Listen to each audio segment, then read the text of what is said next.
సాయంత్రం లోపు కవర్ చేసేస్తా.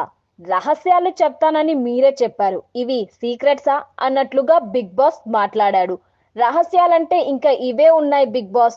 ఒక పని చేయనా బిగ్ బాస్? ఇది మీరు సాయంత్రం ఇవ్వండి. నేను ఈలోపు అందరి దగ్గర సీక్రెట్స్ కనుక్కొని వచ్చి మీతో చెప్తాను అంటూ రీతు చెప్పింది.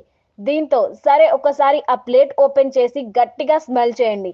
సాయంత్రం వరకు ఇది మీకోసం వెయిట్ చేస్తూ ఉంటాయి. మంచి రహస్యాలతో రండి అంటూ బిగ్ బాస్ అన్నాడు.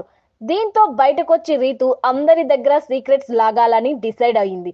రేయ్ ఆపే బాబోయ్ ఆపేయ్. ఇక రీతు రాగానే ఏంటి సంగతి అంటూ డీమాన్ అడిగాడు.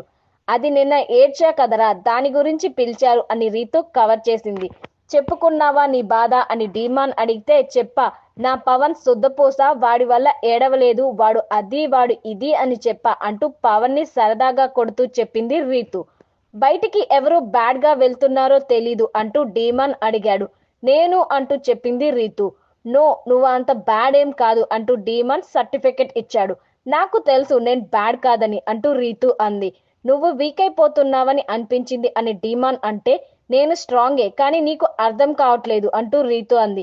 నాకు అర్థమైంది అంటూ రీతు మెడపైన చేయి వేసి దగ్గరికి లాక్కున్నాడు డీమాన్.